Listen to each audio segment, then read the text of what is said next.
The bridge over the Niger, the sole road link between Nigeria and what until the beginning of this year was the rebel territory of Biafra. It was wrecked by the Biafrans to halt the federal advance, but has now been repaired.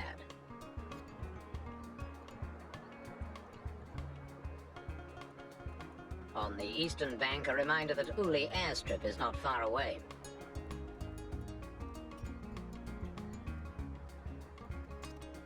At the eastern end of the bridge is the former Biafran town of Onitsha, taken by the federal troops in March 1968. Its position made it one of the most fought over, and consequently one of the most heavily damaged towns in Nigeria. This was the massive and highly important Onitsha market, built at a cost of more than £500,000.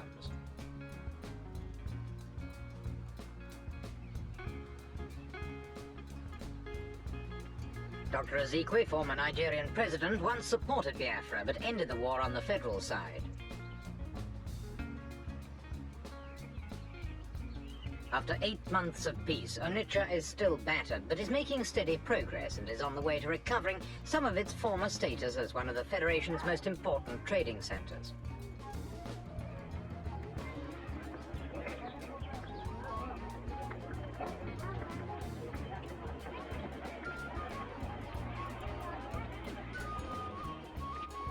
One of the main problems, of course, is food.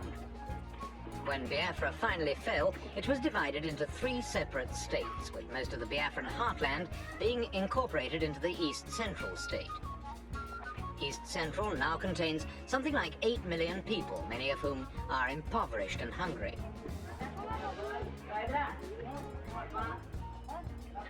Relief workers, both from the federal government and from the international voluntary agencies, have made great efforts to distribute seeds, so that next year's harvest at least will be there to lay the foundations of a permanent solution to the food problem.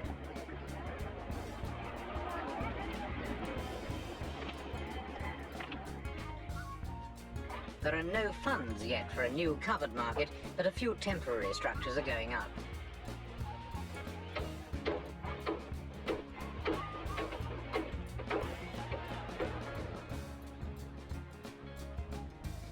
The end of the war brought Igbos from all parts of Nigeria flocking back into East Central State, many of them made for the former Biafran capital of Enugu.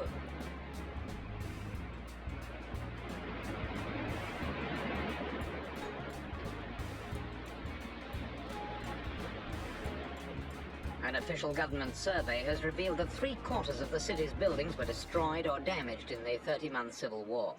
When the war ended, it was a ghost town, but now its streets are busy and its houses are crammed with some 600,000 people, nearly twice its pre-war population.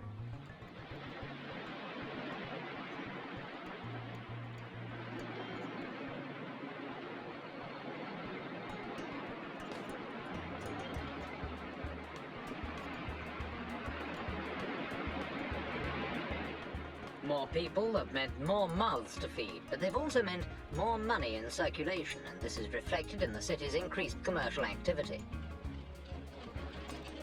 The government's refusal to recognise Biafran currency left many people literally penniless. Now it has relented and given just 20 Nigerian pounds to anyone handing in £20 or more in Biafran notes, but even this put less than £5 million into circulation. Although life is still a struggle for many people, the Igbo's traditional drive and initiative is evident everywhere.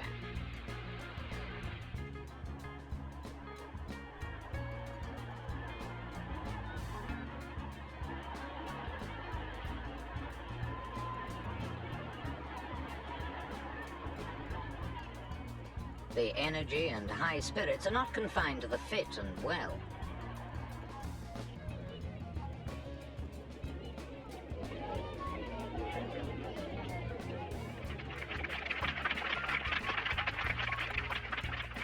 Two and a half years of hostilities took an enormously heavy toll of dead and wounded on both sides.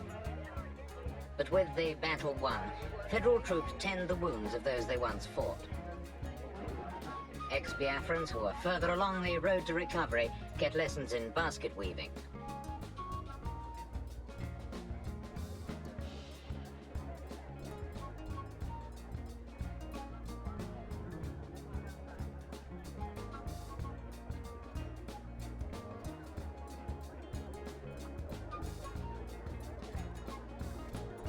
The patients have at least one piece of good fortune in that there's no shortage of food in military hospitals like this.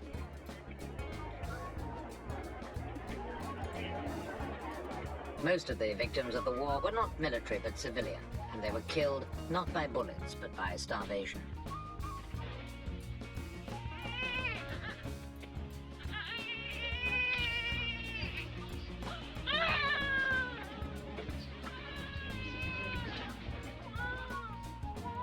It's not known exactly how many civilians died, but many estimates put the figure as high as 2 million.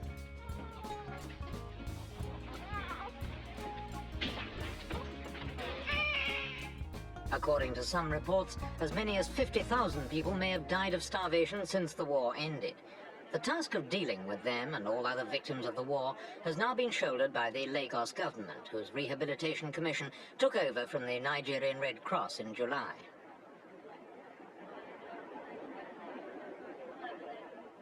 This doesn't mean, of course, that the Red Cross has disappeared from the scene.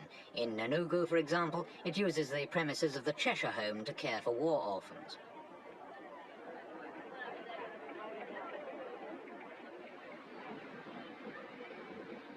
Outside Enugu, it's reported, there are isolated country areas where starvation is as bad as it ever was during the war. But in this home, at least, these particular victims of the war have found all they need for the moment of food, medical attention, and love.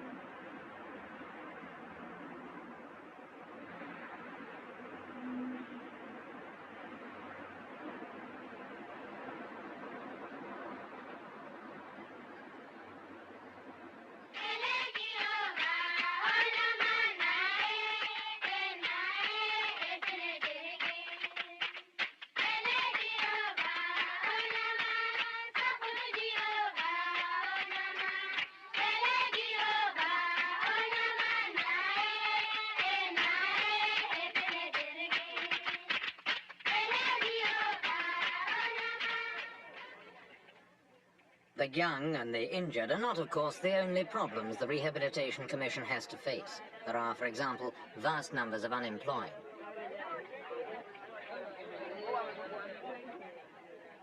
Many of them are Igbos who left well-paid jobs in other parts of the Federation.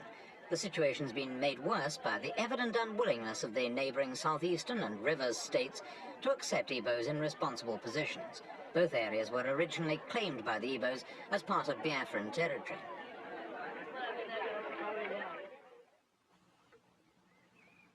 The overall problems of Reconstruction are enormous. After 8 months of peace, communications are still disrupted, and both agriculture and industry are struggling to find their feet. Fortunately, the one thing the Igbos of East Central State don't lack is brains.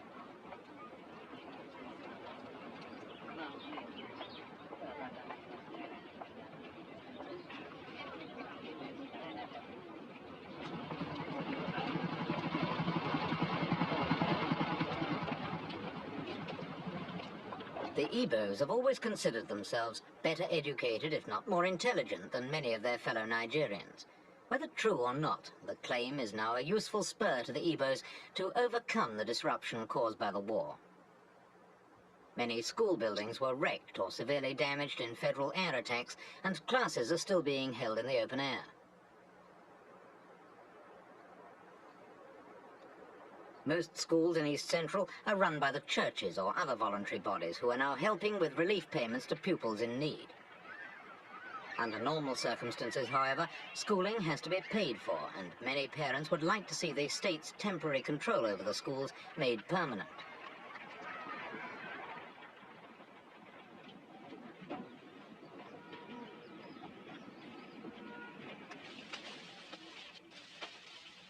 On the whole, there's surprisingly little bitterness now that the war is over.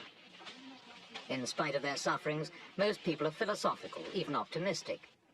Having fought and lost the struggle for national identity, the Igbos have no alternative but to face the future as Nigerians and to do the best they can to forget the past.